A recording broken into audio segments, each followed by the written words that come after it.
अगर हम बात करें किसी भी कंट्री की, आज की डेट में जो आज की मॉडर्न गवर्नमेंट्स हैं, मॉडर्न डेमोक्रेसीज हैं, यहां पर हर किसी कंट्री में बैंकिंग सिस्टम का बहुत बड़ा रोल है ना। अगर आप अपनी पर्सनल लाइफ को भी टटोलोगे तो आप देखोगे कि आपकी लाइफ में भी काफी सारी चीजें बैंकिंग सिस्टम की वजह से हैं। कितने लोग गाड़ी पूरा अमाउंट देके खरीदते हैं? बहुत कम। दो रीजन की वजह से, एक तो टैक्स लग जाता है बड़ा, और दूसरा रीजन ये होता है कि पैसे होते भी नहीं। सो अगर आप बात करो आपके होम लोन के बारे में, या फिर गाड़ी के लोन के बारे में, या फिर आपके बिजनेस लोन के बारे में, अगर बैंक आपको पैसे प्रोवाइड ना करे तो आपका घर इतनी जल्दी नहीं बन पाएगा। आपको वेट करना पड़ेगा, पैसा जमा करना पड़ेगा कि मेरे पास 5-10 लाख जमा हो तो फिर मैं घर का कंस्ट्रक्शन शुरू करूं। अगर आपके पास EMI बेसिस पे वो गाड़ी ना मिले तो कितने लोगों को वेट करना पड़ेगा 7-8 लाख जमा करने में, है ना। सो मॉनेटरी पॉलिसी एक इस ऐसी किस्म की पॉलिसी है गवर्नमेंट की जिसके थ्रू ये बैंकिंग सिस्टम को कंट्रोल करते हैं, रेगुलेट करते हैं और पैसे की सप्लाई को मार्केट में कंट्रोल करते हैं। कितना पैसा जाना चाहिए बैंकिंग सिस्टम में, कितने लोगों को लोन मिलना चाहिए, कितना इस बारी, जैसे अभी जब नई गवर्नमेंट आई 2014 में तो उन्होंने फौरन आते ही एक स्कीम लॉन्च की, प्रधानमंत्री जनधन योजना, कि हर किसी का अकाउंट होना चाहिए। इससे दो फायदे होते हैं। एक तो आप बैंकिंग सिस्टम से जुड़ने के बाद आपको पैसे का एक्सेस मिलता है, एक्सेस टू क्रेडिट। आप नॉर्मली बैंकिंग सिस्टम से अगर बाहर हैं तो आपको किसी भी काम के लिए अगर पैसा चाहिए, बिजनेस का शुरू करने के लिए, फसल लगाने के लिए, तो आप पुराने जमाने की अगर बात करोगे तो आपको जाना पड़ता था इनके पास, मनी लेंडर्स के पास। वो बहुत ज्यादा हाई इंटरेस्ट रेट चार्ज करते थे, जो कभी किसान बाहर आ ही नहीं पाता था उससे। उसकी जनरेशन आफ्टर जनरेशन वो पे करते रहते थे। एक तो एक्सप्लॉयटेशन बड़ा था, दूसरा हर इंसान को लोन मिलता भी नहीं था। कुछ ना कुछ आपके पास होना चाहिए था कोलैटरल में। बैंकिंग टर्मिनोलॉजी में इसको कहते हैं कोलैटरल, जिसको गिरवी रखते हो आप। So something had to be there. अगर आपको पैसा चाहिए तो आपको कुछ गिरवी रखना पड़ता था। अगर किसी के पास गिरवी रखने का कुछ नहीं है, ज्वेलरी रख लो, जमीन के कागजात रख लो, माल मवेशी रख लो, उसके बगैर आपको पैसा नहीं मिलता था। हाँ, मॉर्गेज भी बोलता, बिल्कुल। सो कोलैटरल वर्ड जो है बैंक में यूज होता है, या फिर मॉर्गेज यूज होता है, जिसका मतलब होता है गिरवी क्या रख रहे हो। ठीक है। सो मॉनेटरी पॉलिसी शुरू करने से पहले हम ये जान लें कि हर कंट्री के लिए, उसकी गवर्नमेंट के लिए भी और उनके लोगों के लिए भी बैंकिंग सिस्टम बहुत इंपॉर्टेंट है। सरकार को भी लोन की जरूरत पड़ती है और लोगों को भी लोन की जरूरत पड़ती है। तो इसीलिए जब वर्ल्ड वॉर 2 खत्म हुआ, उस टाइम तक मॉडर्न जो बाकी डेमोक्रेसीज थी उनके पास बैंकिंग सिस्टम वेल एस्टैब्लिश थे, है ना। अमेरिका में, USA में, UK में, यूरोप में। पर जो कॉलोनीज थी उनके पास अभी क्या ही था, उनके पास कुछ भी नहीं था। बैंक्स यहां पर भी थे, इंपीरियल बैंक वगैरह, जो सब बाद में बन के SBI बना। लेकिन क्योंकि उस वक्त पे यहां की गवर्नमेंट का पर्पस यहां का डेवलपमेंट नहीं था। कॉलोनियल एम्पायर, ब्रिटिशर्स का यहां रहने का मतलब इंडिया का डेवलपमेंट करना बिल्कुल नहीं था। उनका पर्पस था कि यहां जितने भी रिसोर्सेज हैं उसको हम अपने कंट्री के लिए इस्तेमाल करें, लूटें उसको। जैसे ही आजादी हुई तो ये महसूस किया गया कि बैंकिंग सिस्टम को रेगुलेट करने के लिए ओवरऑल एक ऊपर बॉडी होनी चाहिए जो ओवरऑल पूरी कंट्री के बैंकिंग सिस्टम को कंट्रोल करे, रूल्स बनाए, रेगुलेशन बनाए। और उसके लिए चुना गया RBI को, रिजर्व बैंक ऑफ इंडिया।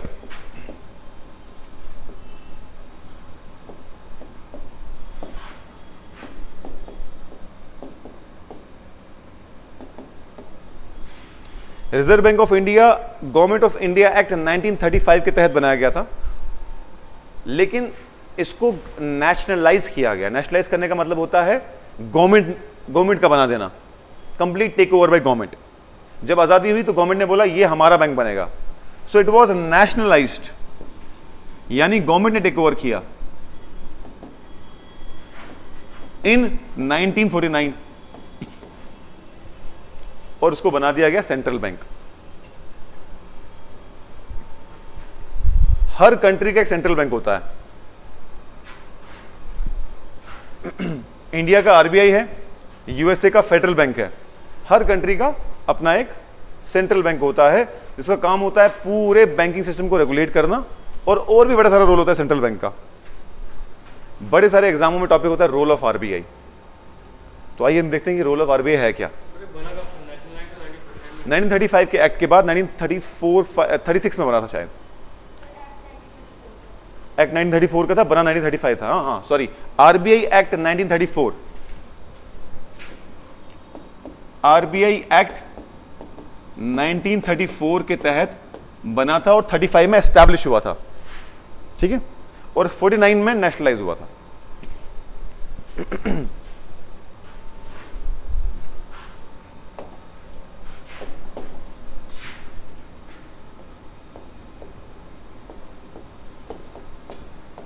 अब आरबीआई का एक रोल तो समझ में आ गया कि इट्स द रेगुलेटर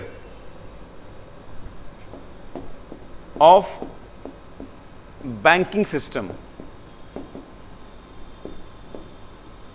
कि ये अगर किसी को बैंक खोलना है तो आरबीआई के पास जाना है, आरबीआई उसको बताएगा कि क्या क्या एलिजिबिलिटी क्राइटेरिया है ना। और अगर किसी को लाइसेंस चाहिए बैंकिंग का तो क्या क्राइटेरिया है, बैंक्स को क्या सिस्टम फॉलो करना है कि उनके ऊपर कोई पेनल्टी ना पड़े। अब देखो ना, अगर मान लो मैंने बैंक खोला तो मैं उसमें धांधली भी तो कर सकता हूं, जैसे कि नरेंद्र मोदी ने की 13,000 करोड़ की धांधली, विजय माल्या, और अभी अभी शिपिंग यार्ड का सबसे बड़ा 24,000 करोड़ का जो हुआ है। अगर आपने फॉलो किया हो न्यूज़ तो इंश्योर्स इंस्टॉल कर दी अपने मोबाइल में, उसको फॉलो करते रहा करो, हर रोज सुबह उठ के देखा करो उसको। यानी रेगुलेशन का काम है कि चलो बैंकिंग के लाइसेंस किसको देने चाहिए और क्या रूल्स रेगुलेशन फॉलो करने हैं बैंक को, ताकि बैंक का दिवालिया ना निकल जाए, बैंक का कोई फायदा ना उठा पाए अननेसेसरीली। क्योंकि अगर आप भी बिजनेसमैन हो, आप भी बिजनेसमैन हो, आपने फायदा उठाया मेरे बैंकिंग सिस्टम का और आपको पैसा ही नहीं मिला। अब देखो ना, आम इंसान बैंक के पास जाए तो 1 लाख के लोन निकालने में बांधे हैं और वहां से नीरव मोदी 13,000 करोड़ का लोन निकाल गया। फर्क तो है ना। यानी नीरव मोदी को बाकी बिजनेसमैन के कंपैरिजन में कितना ज्यादा प्रॉफिट मिला। अब आपके पास ही पैसा बहुत सारा है तो आप भी अच्छा बिजनेस कर ही लोगे। सो इसलिए इसका जरूरत था रेगुलेटिंग के लिए। उसके बाद आ गया इश्यूअर ऑफ करेंसी। आप कोई भी नोट निकाल लो जेब से, 2000 का, 500 का, 100 रुपए का, 2 रुपए का, चाहे किसी का भी, उस पर लिखा होता है रिजर्व बैंक ऑफ इंडिया और साइन भी आरबीआई गवर्नर के होते हैं, सिवाय 1 रुपी नोट के और कॉइन्स के। जितना भी पैसा है, सिवाय 1 रुपी नोट के और कॉइन्स के, जितना भी पैसा है वो सारा का सारा इशू करता है आरबीआई। अगर आप 1 रुपए के नोट को देखोगे तो उस पर लिखा होता है गवर्नमेंट ऑफ इंडिया और कॉइन पे भी आरबीआई नहीं होता। ये दो चीजें मिनिस्ट्री ऑफ फाइनेंस करती है और इस पे सिग्नेचर होते हैं फाइनेंस सेक्रेटरी के।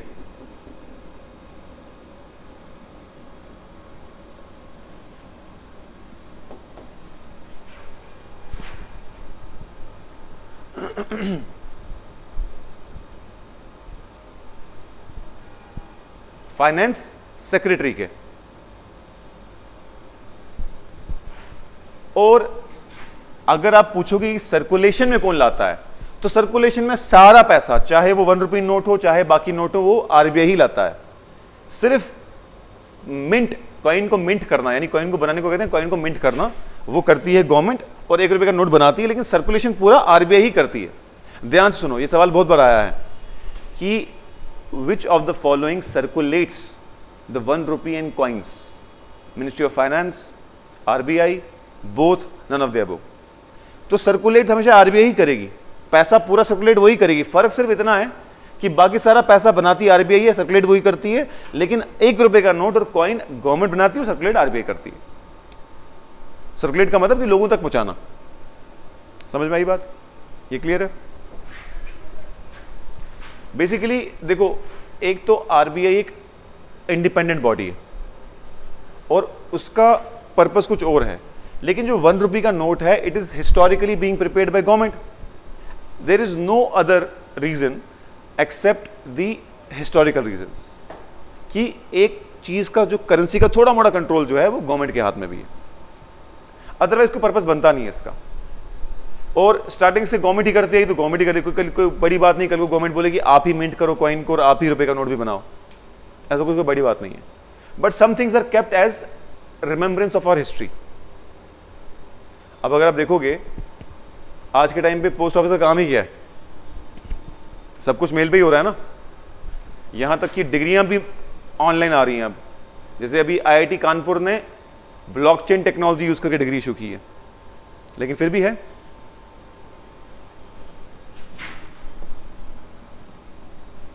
अगला आ गया बैंकर्स बैंक। अब जितने भी बैंक हैं इंडिया में, SBI, Punjab national bank, HDFC, इनको भी तो कभी कभार पैसे की जरूरत पड़ती है, इनको भी तो कभी पैसे की जरूरत पड़ेगी, तो ये किससे लेंगे? आरबीआई से। So whenever banks want to borrow they can borrow from RBI. और क्योंकि पैसा कभी कभार किसी बैंक के पास ज्यादा हो जाता है ना, so they can keep it with RBI, और आरबीआई उनको इंटरेस्ट देता है बैंक की तरह। जैसे हम अपना पैसा बैंक के पास रखते हैं तो हमें इंटरेस्ट देता है, और अगर बैंक अपना पैसा आरबीआई के पास रखेगा तो आरबीआई भी उनको इंटरेस्ट देता है। उसके बाद आ गया गवर्नमेंट्स बैंकर। अब गवर्नमेंट ऑफ इंडिया किसी लोकल बैंक में, आरबीआई, एसबीआई वगैरह में तो अपना अकाउंट खोल नहीं सकता, तो कहां खोलेगा? वो आरबीआई में खोलेगा ऑब्वियसली। तो गवर्नमेंट का जितना भी पैसा है वो कौन मैनेज करता है? RBI. So it's the government banker also. उसके बाद आ गया lender of the last resort.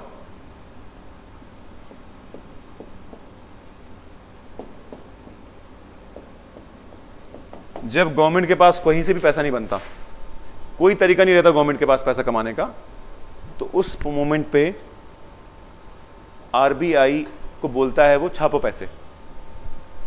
Normally ये चीज आपके दिमाग में बार बार आती होगी, जब पैसे कम पड़ जाते हैं गवर्नमेंट के पास तो छापती क्यों नहीं है वो? जब पैसे कम है तो छापो। बट उसका एक रीजन है, वो मैं बताऊंगा इन्फ्लेशन में, कि जब किसी चीज की एक्सेस हो जाती है मार्केट में, उसकी वैल्यू कम हो जाती है। सो पैसा सिर्फ उतना क्रिएट होता है जितना गुड्स एंड सर्विसेज प्रोड्यूस हो रहे हो। अगर हर इंसान को पैसा मिलने लगे, आप काम करो चाहे ना करो, तो उस पैसे की वैल्यू क्या है? देखो ना, हर दिन हर इंसान को 1000 रुपए मिल रहे हैं, जो चीज बेच रहा है उसको भी, जो चीज खरीद रहा है उसको भी, जो काम कर रहा है उसको भी, जो काम नहीं कर रहा है उसको भी। अब बेचने वाले को बेचने की क्या जरूरत? उसको तो ऐसे ही पैसे मिल रहे हैं। खरीदने वाले को क्या है? वो जाएगा तो 1500 लोग आए हुए हैं आपके पास खरीदने के लिए एक ही चीज, तो उसकी वैल्यू कम हो जाती है। We'll discuss it in inflation. ठीक है, ठीक है। एक और चीज है, RBI is also the representative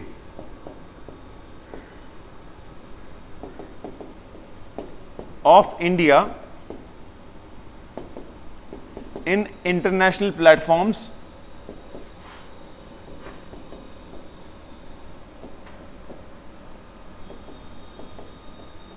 like Bank of International Settlement.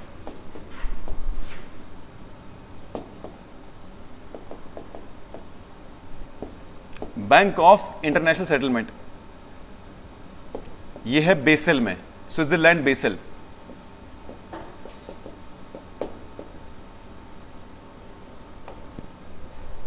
अब ये जो BIS यानी बैंक ऑफ इंटरनेशनल सेटलमेंट है ना, जैसे आरबीआई सभी बैंक्स का सेंट्रल बैंक है इंडिया में, वैसे ही सभी सेंट्रल बैंक का एक सेंट्रल बैंक है पूरे वर्ल्ड में, that is called as BIS, bank of international settlement. जितने कंट्रीज के भी सेंट्रल बैंक है ना, उनका सेंट्रल बैंक ये है। यहां पर आके पूरे वर्ल्ड के सेंट्रल बैंक्स के गवर्नर्स आते हैं और they create sound banking practices, कि बैंकिंग सिस्टम्स में क्या फॉलो करना चाहिए कि हमारा बैंकिंग सिस्टम स्ट्रांग रहे। अदरवाइज अगर बैंकिंग सिस्टम कोलैप्स होने पे आए तो पूरे इकोनॉमी में भगदड़ मच जाएगी, बड़ा नुकसान हो सकता है। अब देखो ना, कोई बैंक अगर दिवालिया निकलता है, कितने सारे लोगों का पैसा वहां चला जाता है, कितने सारे लोग रोड पे आ जाएंगे, कितने सारे लोगों की पूरी पूरी उम्र की पूंजी गायब हो जाएगी। और आप इमेजिन करो एक साथ 5-10 बैंक खराब हो गए तो क्या होगा, समझ रहे हो आप। अभी हम जब बैंक मर्जेस पढ़ेंगे तो आपको पता चलेगा 2017-18 में कितने सारे बैंक्स को गवर्नमेंट ने मर्ज कर दिया आपस में। ठीक है, आगे बढ़े। अब बात करते हैं हम इशू की, करेंसी इशू की। व्हाट इज द प्रोसीजर, लिख दिया सबने ये। आरबीआई अब जब इशूअर ऑफ करेंसी है ही, यही छापते हैं पैसे, तो मैं आपसे सवाल पूछता हूं, क्या आरबीआई जितना चाहे उतना पैसा छाप सकती है? क्या लिमिट है? कौन डिसाइड करता है लिमिट क्या है? बिल्कुल सही, कर सकती है, जितना चाहे उतना पैसा छाप सकती है। इसके लिए एक सिस्टम बनाया गया, मिनिमम रिजर्व सिस्टम।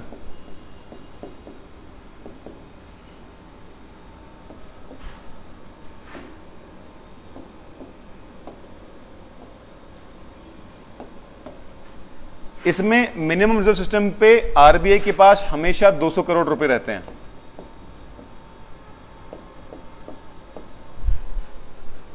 $200 करोड़, और 200 करोड़ में से 120 करोड़ का गोल्ड रहता है और 80 करोड़ का अदर गवर्नमेंट सिक्योरिटीज रहती हैं।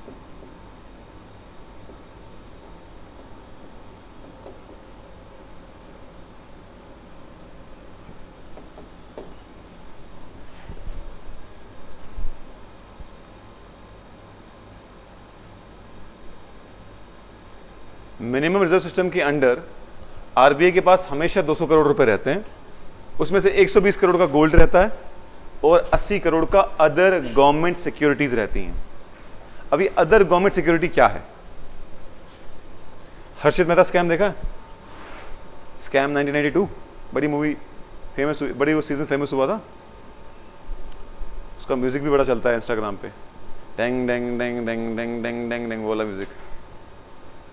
वो बेसिकली उसमें बड़ा डिटेल में बताया, देखना जरूर उसको। जो स्टॉक मार्केट है ना, समझ में आ जाएगा कि चलता कैसे है वो, और हमें पढ़ना भी स्टॉक मार्केट को। गवर्नमेंट सिक्योरिटी का मतलब सिर्फ इतना होता है कि गवर्नमेंट एक पेपर देती है, बोलते देखो यार ये है पेपर, ये है गवर्नमेंट सिक्योरिटी, ये है 100 रुपए का, अगर आप मुझसे लेते हो पेपर तो मैं आपको प्रॉमिस करता हूं कि मैं आपको ईयरली 3% का इंटरेस्ट रेट दूंगा। Government security is what? It's a paper, piece of paper. Government कहती है देखो ये गवर्नमेंट ऑफ इंडिया मैं दे रही हूं आपको, खरीदो, और ये 100 रुपए का पेपर जो है अगर आप मुझसे खरीदोगे आपको पर ईयर मैं 3% इंटरेस्ट रेट दूंगा ही दूंगा, चाहे कुछ भी हो जाए। अब government security is the safest form of investment.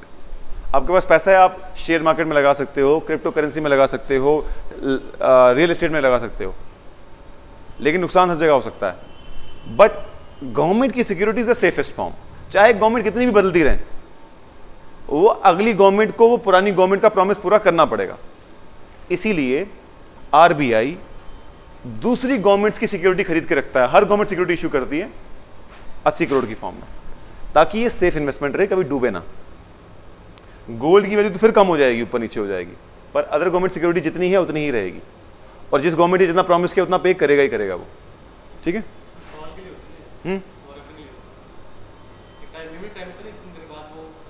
Maturity, बिल्कुल मैच्योरिटी होती है 1 ईयर, 2 ईयर, 10 ईयर, 5 ईयर, वो बदलती रहती है।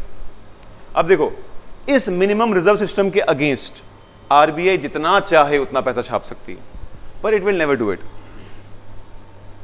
अब आप मुझे बोलो, आपको अगर मैं जहर की शीशी दूं तो आप पी सकते हो ना? पी सकते हो ना, कोई रोकेगा थोड़ा आपको, आपकी मर्जी है। अगर आपको चौथे माले पे ले आ जाए तो आप कूद सकते हो ना, पर आप कूदे को तो नहीं।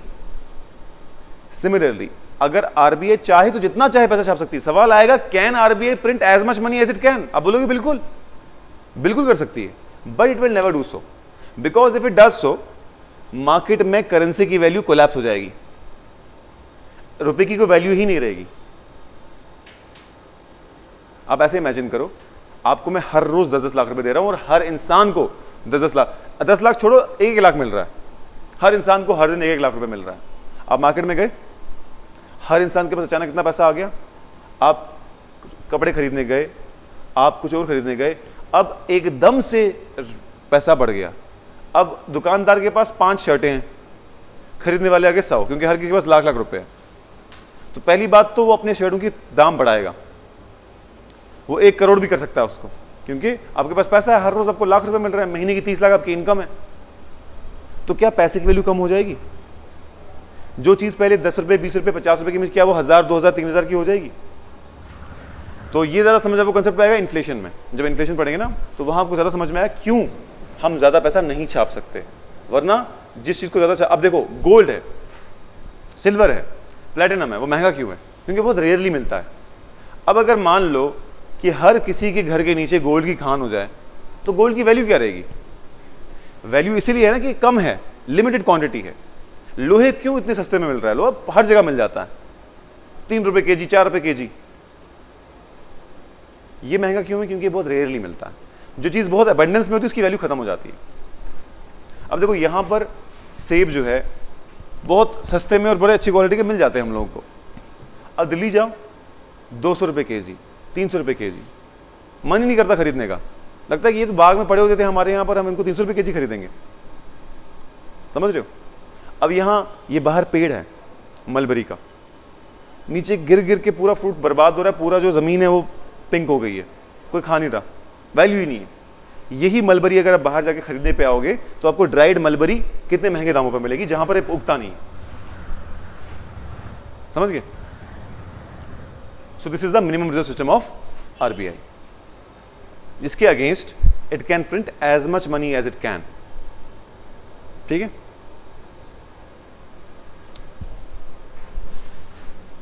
तो आरबीआई का रोल तो हमें पता चल गया, थक तो नहीं गए हैं?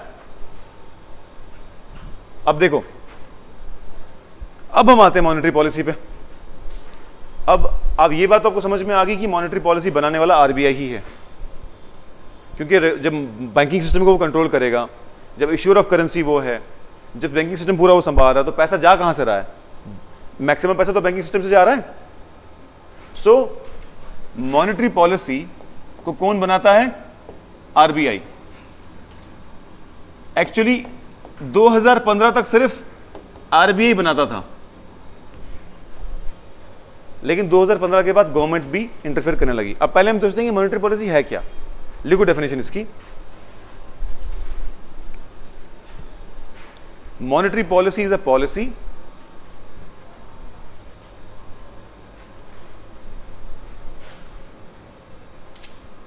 monetary policy is a policy by which central bank of a country by which central bank of a country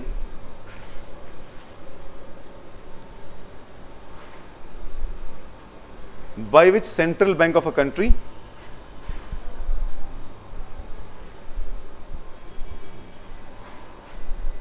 controls the money supply,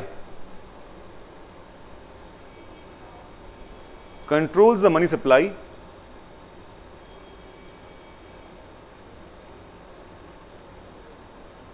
controls the money supply in an economy.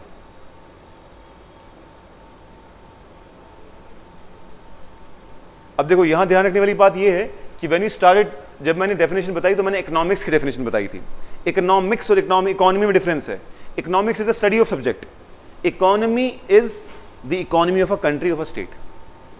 So of an economy जो मैंने लिखाया, तो it may be the economy of a state, it may be the economy of a country, it may be economy of a world. ठीक है? तो monetary policy वो तरीका है, वो पॉलिसी है जिसके थ्रू कोई सेंट्रल बैंक किसी कंट्री का उस कंट्री की इकोनॉमी में मनी सप्लाई को कंट्रोल करता है वाया बैंकिंग सिस्टम। अब देखो ये दो किस्म की होती है,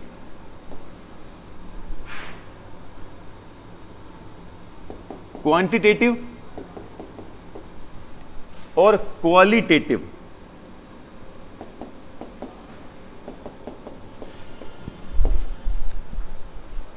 क्वांटिटेटिव का मतलब हो गया कि कितना पैसा जाए मार्केट में, 1000 करोड़, 50,000 करोड़, 1 लाख करोड़, कितना पैसा जाए मार्केट में, इंडियन इकोनॉमी में इस साल कितना पैसा जाना चाहिए, ये डिसाइड करना हो गया, क्वांटिटी को डिसाइड करना, कितनी क्वांटिटी। और क्वालिटेटिव हो गया कि किस सेक्टर में कितना पैसा जाए, एग्रीकल्चर में कितना जाए, इंडस्ट्री में कितना जाए, सर्विस में कितना जाए, स्टूडेंट को कितना लोन मिले, बिजनेस लोन कितने जाएं, स्टार्टअप्स को कितना लोन मिले, समझ गए? सो क्वालिटी कंट्रोल्स की किस सेक्टर में कितना और क्वांटिटी कंट्रोल्स कितना ओवरऑल, ठीक है? अब इसको कंट्रोल करने के लिए इनके पास कुछ टूल्स हैं, कुछ तरीके हैं। क्वालिटेटिव को अलग, क्वांटिटेटिव को अलग। पहले हम क्वांटिटेटिव पढ़ते हैं।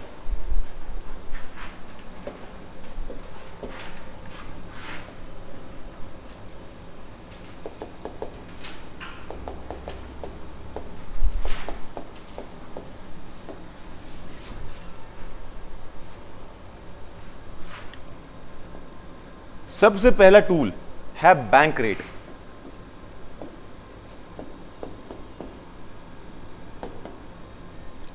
बैंक रेट का मतलब है इट इज द रेट। मैंने आपको कहा था कि RBI is the banker's bank, कहा था। So when we talk about controlling the money in the economy, अगर आरबीआई ही पैसे नहीं दे बैंक्स को, तो बैंक्स आगे पैसे किसको देंगे? तो कंट्रोल कर सकता हूं मैं। आप सारे बैंक्स हो, एसबीआई, पीएनबी, एचडीएफसी, इलाहाबाद, हाँ, सिमिलरली आप लेट्स से आईसीआईसीआई में ना, आप एक्सिस, आप सभी मुझसे पैसे लेते हो। मैं अगर पैसा कंट्रोल करूंगा तो आपके पास पैसा नहीं आएगा, अगर आपके पास पैसा नहीं आएगा तो आप कस्टमर्स को नहीं दे पाओगे, तो क्या इकोनॉमी में पैसा रुक जाएगा? अगर मैं आपको ज़्यादा पैसे दूं तो आप भी आके ज़्यादा दे पाओगे। और आपको मुझसे पैसा लेना उधार पे है, इंटरेस्ट पे है। अगर मैं सस्ते दामों पे आपको पैसा दूं तो क्या आप भी आगे सस्ते दामों पे दोगे? अगर मैं आपको महंगे दामों पे पैसा दूं तो क्या आप भी आगे कस्टमर को महंगे दामों पे दोगे? Similarly bank rate is the rate of interest, is the rate of interest eight which RBI is the rate of interest at which RBI, bank rate is the rate of interest at which RBI lends money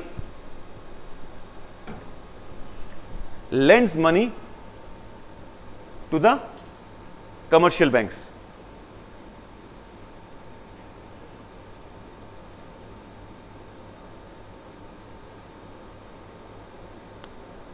और आप सभी ना अब एक काम करो, सारे white sheets पे लिखना शुरू करो, लाइन वाली कॉपी छोड़ दो, क्योंकि मेंस में आपको वाइट शीट ही आएगा और वहाँ अक्सर लोगों की हाईलाइटिंग कैसे ऊपर जा रही होती है, टेढ़ा टेढ़ा, तो और डाल दो। अब फिलहाल एक कॉपी जो है उसको कंज्यूम कर लो, नोट्स बनाए आपने इस पर, लेकिन नेक्स्ट कॉपी जो भी खरीदोगे वो सारी A4 साइज, ये या तो पेजेस ले लो या तो कॉपी ले लो स्पाइरल बाइंडिंग। तो कॉपी ही लेना, वैसे हर किसी की बस की बात नहीं होती नोट्स को संभाल के रखना, तो उसके लिए बड़ा वो ऑर्गेनाइजेशन चाहिए, वो जनरली गर्ल्स के पास ही होती है, वो लड़के बड़े उस मामले में पीछे हैं, इसलिए कॉपी लेना स्पाइरल बाइंडिंग वाली वाइट कलर की, ठीक है। सो बैंक रेट क्या है? मैं आरबीआई हूं, जिस रेट पे मैं आपको जिस इंटरेस्ट रेट पे मैं आपको लोन दूंगा उसको कहेंगे बैंक रेट। लेकिन ये जो होता है this is for long term loan आपको चाहिए तो आपको बैंक रेट पे मिलेगा। इसके साथ में होता है एक और चीज को कहते हैं liquid adjustment facility.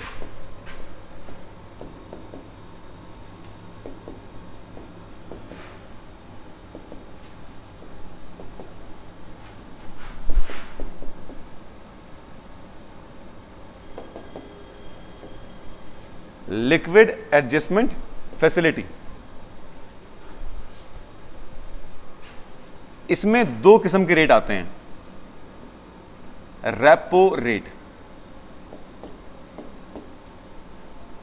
And reverse repo rate.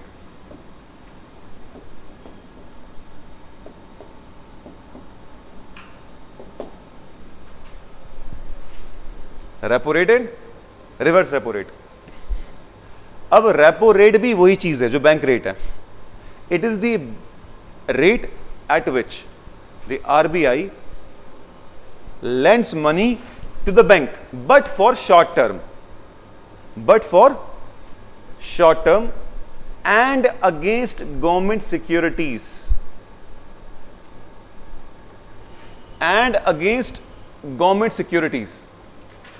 RBI lends money to the banks for short term and against government securities।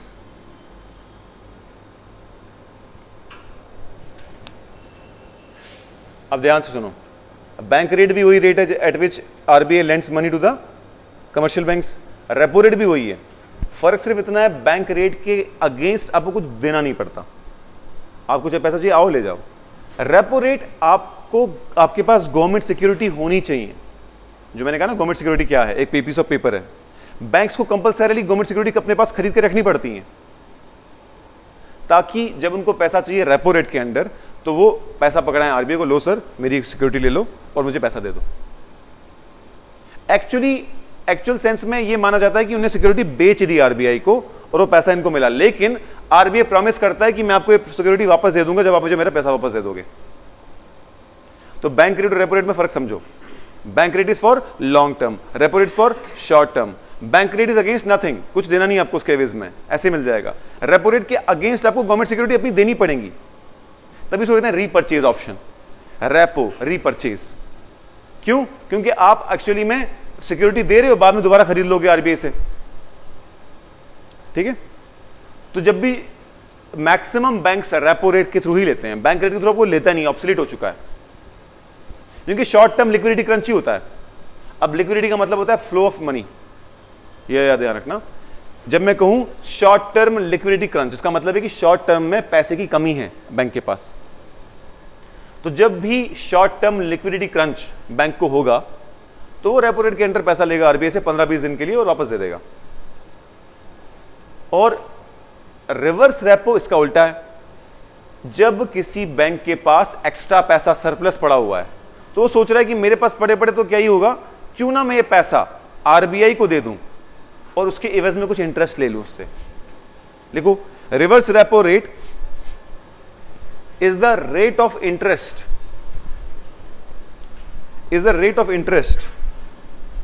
offered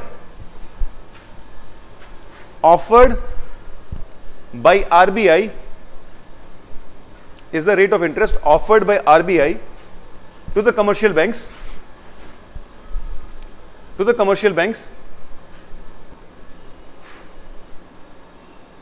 to park their surplus funds, to park their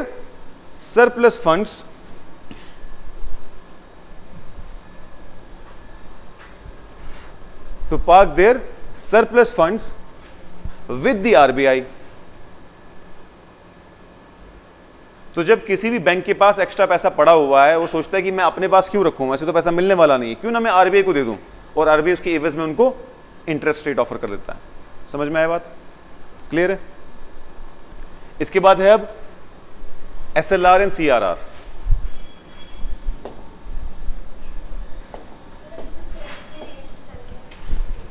चार 4% चल रहा है शायद, 4% एंड 4% रेपो रेट है, and I guess 3.75% reverse repo है।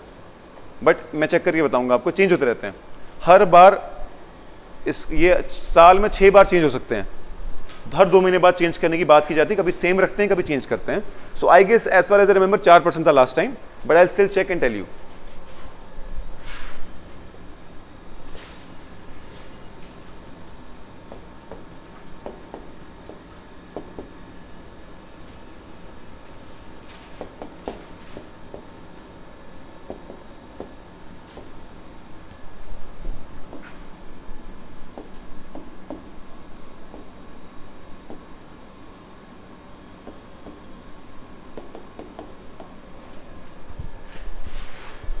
अब देखो, आगे बढ़ने से पहले मुझे बताओ, अगर गवर्नमेंट रेपो रेट को बढ़ा दे, आरबीआई रेपो रेट को बढ़ा दे, इसका मतलब यह है कि अगर किसी बैंक को पैसा लेना है तो उसको महंगे दामों पर मिलेगा। तो क्या जब भी आरबीआई रेपो रेट को बढ़ाएगा तो कमर्शियल बैंक को महंगे दामों पर लोन मिलेगा? तो प्रॉफिट कमाने के लिए उनको उससे भी ज्यादा रेट पे देना पड़ेगा कस्टमर को। अगर आपको पता चल रहा है कि यार आज का लोन के रेट बहुत हाई है, तो क्या आप पैसा लोगे? बोलोगे वेट करते हैं, क्या पता कोई दिवाली का ऑफर आ जाए, कुछ थोड़ा इंटरेस्ट रेट कम हो जाए। सही बात है। सो this is how RBI controls the money supply in the economy. RBI को लग रहा है लोगों के पास ज्यादा पैसा हो रहा है और इन्फ्लेशन बढ़ रही है, एक काम करो, रेपो रेट को बढ़ाओ। रेपो रेट बढ़ाओगे तो हर बैंक को लोन लेना महंगा हो जाएगा, तो लोगों को भी लोन लेना महंगा हो जाएगा, लोग लेंगे नहीं लोन। और जब भी आरबीआई को लगेगा कि यार कुछ लोगों के पास पैसा ही नहीं है, कुछ इकोनॉमी में डिमांड ही नहीं है, लोग खरीद नहीं पा रहे हैं कुछ, और अगर वो खरीद नहीं पा रहे हैं तो प्रोड्यूस करने वाला प्रोड्यूस नहीं कर पा रहा है, और अगर प्रोड्यूस करने वाला प्रोड्यूस नहीं कर पा रहा है तो उसको कुछ लोगों को फायर करना पड़ेगा। कितने लोगों की जरूरत ही नहीं यहाँ पर। मान लो पहले वो 100 क्विंटल जनरेट कर रहा था, अब जब डिमांड ही नहीं है तो बोलेगा यार मुझे तो सिर्फ 50 kg की डिमांड है, तो एक काम करो आपको मैं निकालता हूँ नौकरी से, तो जॉबलेसनेस क्रिएट हो जाती है। तो ये साइकिल बन जाता है। इसीलिए जब भी आरबीआई को लगता है कि लोगों के पास पैसे नहीं है तो आरबीआई लोन लेने को सस्ता कर देता है, ताकि लोग लोन लें, खर्चा करें और सप्लायर सप्लाई करे और जॉब क्रिएट हो। ठीक है। सिमिलरली जब भी रिवर्स रेपो रेट को बढ़ाएगा तो क्या बैंक सोचेंगे कि यार इससे अच्छा कि कस्टमर को देने से अच्छा हम आरबीआई को ही दे दें, कि कस्टमर से पैसा वापस आए ना आए पता नहीं, आरबीआई के पास तो पड़ा हुआ है। तो क्या मनी सप्लाई कम हो जाएगी मार्केट में? आरबीआई बैंक्स बोलेंगे छोड़ो यार लोगों को क्या लोन देना है, आरबीआई को देते हैं, अच्छा रेट इंटरेस्ट मिल रहा है। सही बात है। यानी रेपो रेट और रिवर्स रेपो रेट को बदल के क्या मनी सप्लाई को कंट्रोल किया जा सकता है? सही बात है। अब ये दो एक और चीजें, इससे पहले कि हम इन कंसेप्ट को पढ़ें एक अलग कंसेप्ट में पढ़ना पड़ेगा, इसको हम कहते हैं net demand and time liabilities. अब बैंकिंग टर्मिनोलॉजी में लाइबिलिटी और एसेट समझते हैं। अब मुझे बताओ, जो आपने पैसा बैंक में रखा वो बैंक का पैसा कि आपका पैसा? आपका पैसा, यानी आपका वो एसेट है। तो क्या वो बैंक के लिए लाइबिलिटी बना? क्योंकि किसी ना किसी टाइम पे आपको वापस देना है बैंक को। सिमिलरली जो बैंक ने आपको लोन दिया वो आपका पैसा कि वो बैंक का पैसा? बैंक का, यानी बैंक के लिए वो एसेट है। जो लोन आपको उसने दिया उसका एसेट है, लाइबिलिटी आपके लिए, क्योंकि आपको वापस देना है। तो लाइबिलिटी का मतलब वो पैसा जो लोगों का पड़ा हुआ है आरबीआई के पास। सही बात है। लाइबिलिटी का मतलब वो पैसा जो लोगों का पड़ा हुआ है बैंकिंग सिस्टम के पास। अब लाइबिलिटी दो किस्म की होती है, डिमांड और टाइम। सारा वो पैसा जो सेविंग्स अकाउंट में पड़ा हुआ है और जब आप चाहें उसको निकाल सकते हैं सेविंग्स और करंट अकाउंट में। अब आप जाओगे कभी किसी एटीएम में या किसी बैंक में और आप चेक भरोगे कि यहाँ पे मुझे 10,000 निकाल के तो मेरे अकाउंट से, तो क्या कभी बैंक आपको डिनाई कर सकता है कि मेरे पास पैसा नहीं, 10 दिन बाद आना? ऐसा हुआ कभी? क्यों? क्योंकि वो आपका पैसा है, वो मना नहीं कर सकते, वो लाइबिलिटी है उनकी। तो डिमांड का मतलब जो ऑन डिमांड है, मांगोगे तो देना पड़ेगा। एटीएम जाओगे तो कैश निकलना चाहिए, नहीं निकलेगा तो आप अकाउंट चेंज कर लोगे। तो all those money which has to be given back to the customer on demand, it is called as demand liabilities. उसके अलावा एक और किस्म की लाइबिलिटीज होती हैं, होता है जो थी फिक्स्ड डिपॉजिट, रिकरिंग डिपॉजिट, जो 6 महीने 18 महीने 1 साल के लिए बंद रहता है। वो ऑन डिमांड नहीं मिल सकता, आपको वेट करना पड़ेगा उसके लिए, फिक्स्ड डिपॉजिट। वैसे डिपॉजिट को हम कहेंगे टाइम लाइबिलिटीज। तो जब दोनों को मिलाएंगे बन जाएगा net time demand and time liabilities. समझ में आई बात? अंडरस्टैंड हुआ कि what is demand and time liabilities? आप थोड़ा कंफ्यूज लग रहे हो, समझ में आ गया? डिमांड लाइबिलिटी मतलब वो पैसा जो बैंक को ऑन डिमांड आपको देना है, और टाइम लाइबिलिटी वो पैसा जो ऑन डिमांड नहीं देना, वो किसी वक्त के बाद 6 महीने 1 साल 18 महीने के बाद देना है। ठीक है। Net demand and time liabilities. अब एसएलआर, इस मान लो कि ये net demand and time liabilities 100 रुपए है। SLR, statutory liquidity ratio, is that ratio of net demand and time liabilities which a bank has to keep it with itself. आपको ये डिमांड एंड टाइम लाइबिलिटीज की definition लिखवाऊं? लिखवा दूं? लिखो लिखो, इसी के अंदर लिखो NDTL, net demand and time liabilities.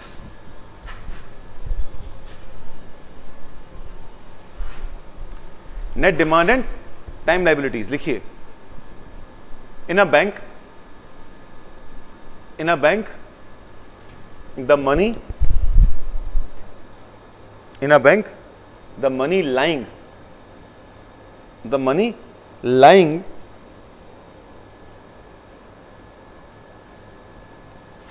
of people is a liability to the bank, these liabilities are of two types. These liabilities are of two types: demand and time.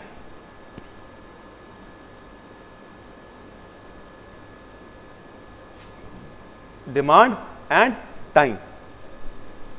Demand liabilities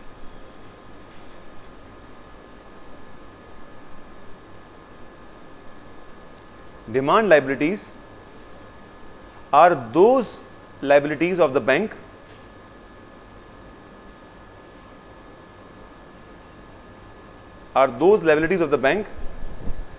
which have to be produced to the customer on demand.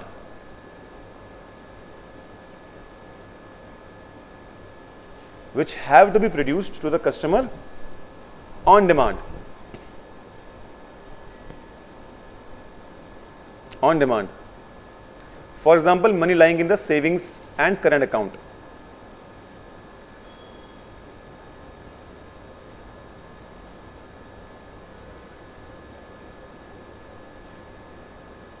For example, money lying in the savings and the current account.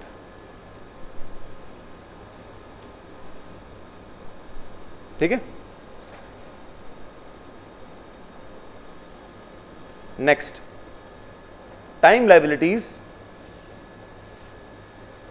Time liabilities are those liabilities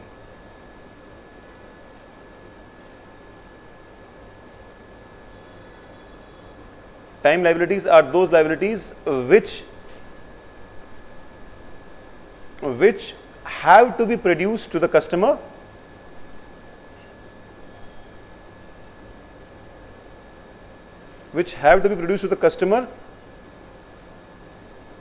after completion of a period of time. After completion of a period of time. For example,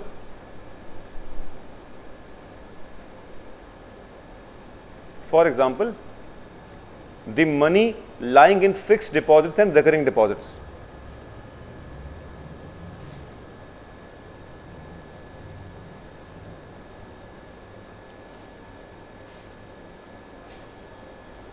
अब यही पैसा जो पड़ा है bank के पास, यही पैसा तो आगे देते भी लोन पे.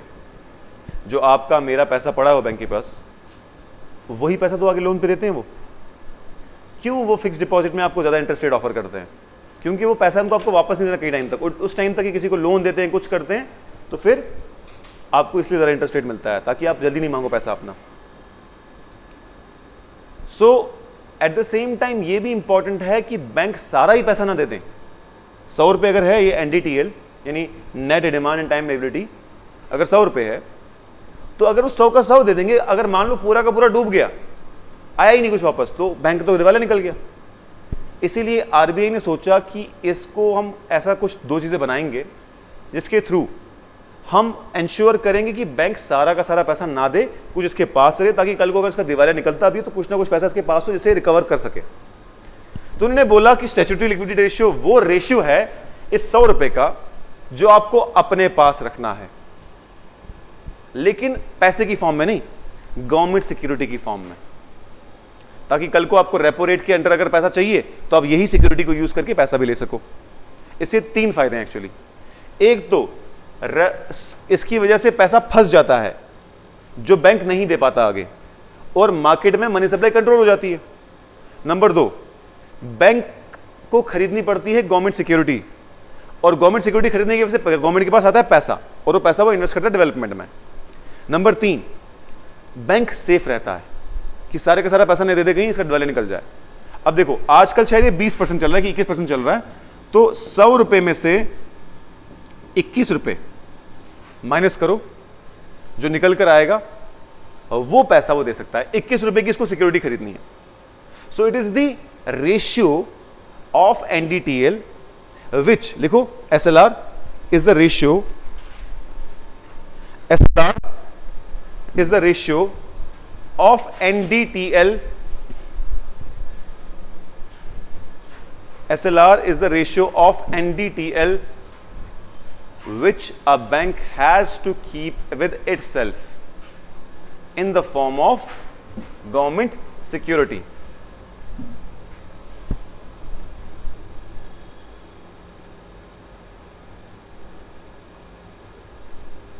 In the form of government security.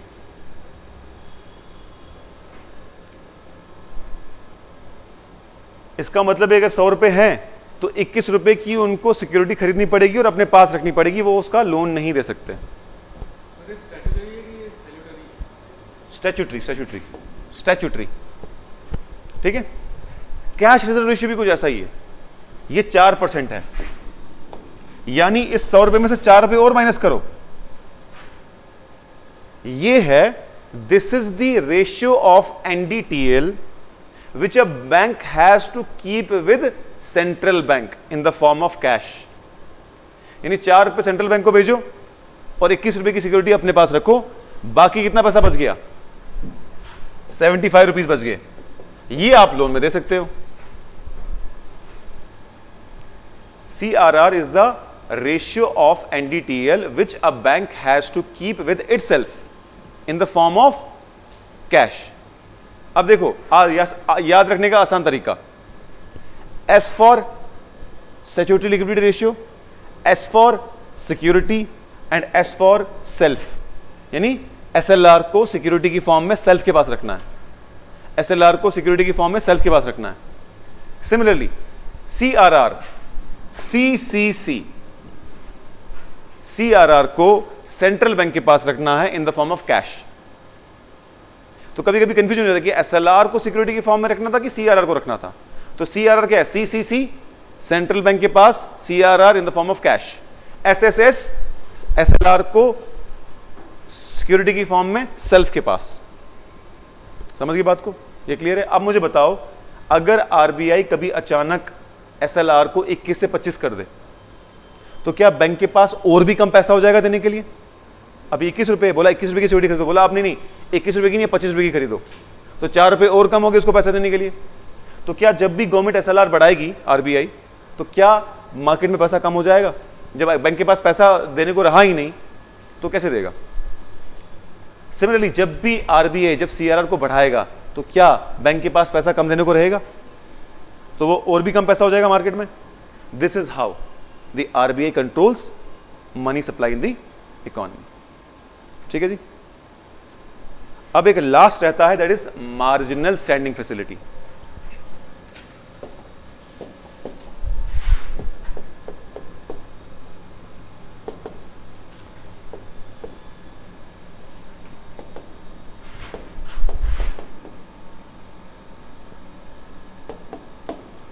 ये एक इमरजेंसी लेंडिंग विंडो है।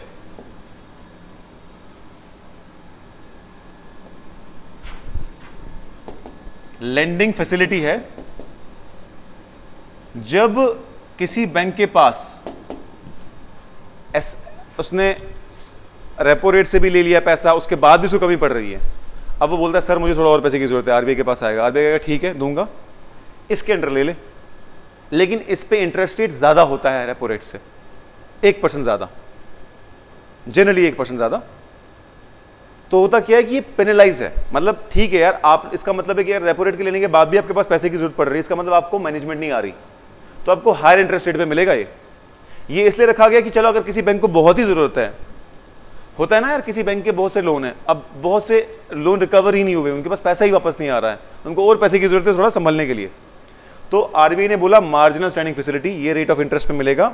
This rate of interest will be 1% higher than the repo rate. तो ले लो आप, बट इसके लिए आपको सिक्योरिटी देनी पड़ती है रेपो रेट की तरह। सो ये भी लेंडिंग विंडो है रेपो रेट की तरह, बट रेपो रेट से ज्यादा होगा और सिर्फ इमरजेंसी सिचुएशन में दिया जाएगा आपको, जब आपके पास कुछ कोई और चारा नहीं रहा। ठीक है। So this was all about. हाँ, एक और चीज रह गई, ओपन मार्केट ऑपरेशंस।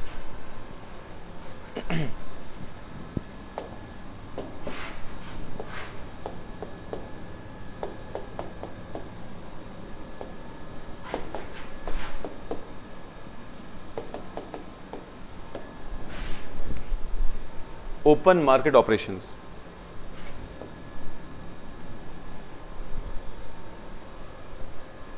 अब गवर्नमेंट के पास एक और तरीका है पैसे की सप्लाई को कंट्रोल करने का, purchase and selling of government securities.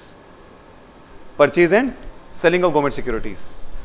अगर आपको पता है कि गवर्नमेंट सिक्योरिटी क्या है, it's a piece of paper on which interest rate is offered. जब भी गवर्नमेंट को लगता है कि यार मार्केट में मनी सप्लाई ज्यादा हो गई है, तो वो क्या करेंगे, लोगों को बोलेंगे कि लाओ हमें हमारी सिक्योरिटी खरीदो, आओ हमने बड़ी अच्छी सिक्योरिटी निकाली। वो बोलेंगे अच्छा देखो आपको नॉर्मली 3% इंटरेस्ट रेट मिलता था, हम 5% दे रहे हैं। तो लोग बोलेंगे अच्छा इन्वेस्टमेंट ऑफर है, तो लोग अपना पैसा उनको देंगे और उनसे सिक्योरिटी ले लेंगे। तो क्या मनी सप्लाई मार्केट से पीछे आके गवर्नमेंट के पास आ गई? जब गवर्नमेंट बोलती है कि लाओ अपनी सिक्योरिटी बेचो, मुझे सॉरी हमारी सिक्योरिटी खरीदो, ये बहुत अच्छे इंटरेस्ट रेट पे ऑफर कर रहे हैं, हम पहले हम 3% पे करते थे, आज 10% पे कर रहे हैं। लोग बोलेंगे बड़ा अच्छा है यार, क्योंकि government security is the safest form of investment. Share market में आपका पैसा लॉस हो सकता है, क्रिप्टो करेंसी में आपका पैसा डूब सकता है, बट गवर्नमेंट सिक्योरिटी में कभी नहीं डूबेगा, वो प्रॉमिस होता है गवर्नमेंट का। तो जब जब भी गवर्नमेंट एक अच्छा अट्रैक्टिव ऑफर लेके आएगी तो लोग जरूर इन्वेस्ट करेंगे, क्योंकि सेफेस्ट फॉर्म ऑफ इंटरेस्ट है।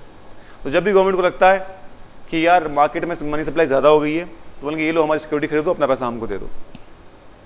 और जब भी गवर्नमेंट को लगता है कि मार्केट में पैसा है ही नहीं, तो क्या करती है, लोगों से सिक्योरिटी खरीदती है। लोगों से सिक्योरिटी खरीदेगी तो पैसा उनको देगी, उनके पास पैसा आएगा तो वो खर्चा करेंगे। This is what sale and purchase of government securities. These are called as open market operations. This is the most commonly used monetary policy tool. आपको सवाल आएगा रेपो रेट में से, SLR में से, CRR में से सबसे ज्यादा कॉमनली कौन सा यूज्ड है? तो आप बोलोगे ओपन मार्केट ऑपरेशंस। सबसे ज्यादा commonly used monetary policy tool कौन सा है? Open market operations. अब एक लास्ट कंसेप्ट आज का, जब जब भी गवर्नमेंट पैसे को लेना महंगा कर दे, रेपो रेट को बढ़ा दे, बैंक रेट को बढ़ा दे, MSF को बढ़ा दे, तो उसको कहते हैं dear money policy.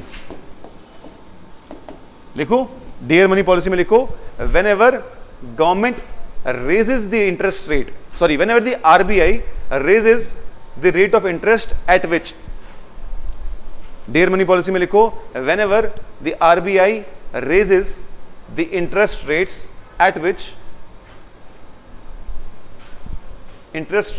which it offers money to the commercial banks, it is called as dear money policy.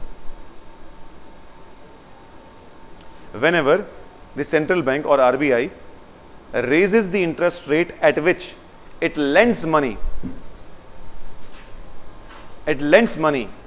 to the commercial banks, it is called as dear money policy. And जब जब भी loan लेने को सस्ता कर दे RBI, उसको कहेंगे cheap money policy.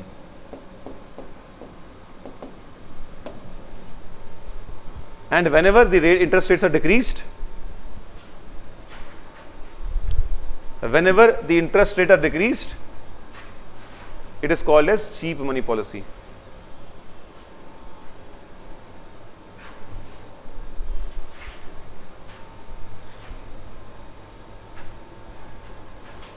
ठीक है, अब आप मुझे बताओ कि पैसे की सप्लाई कब बढ़ेगी मार्केट में, डियर मनी पॉलिसी में कि चीप मनी पॉलिसी में? Very good. क्यों? क्योंकि लोन सस्ता है, सस्ता है तो आगे सस्ते दामों पे दिया जाएगा, तो लोग भी ज्यादा लेंगे। और अगर RBI ही ने महंगे दाम पे लोन देना शुरू कर दिया बैंक को, तो आगे भी लोग कम खरीदेंगे। तो डियर मनी पॉलिसी तब कब इस्तेमाल होगी? जब मनी सप्लाई को कम करना है।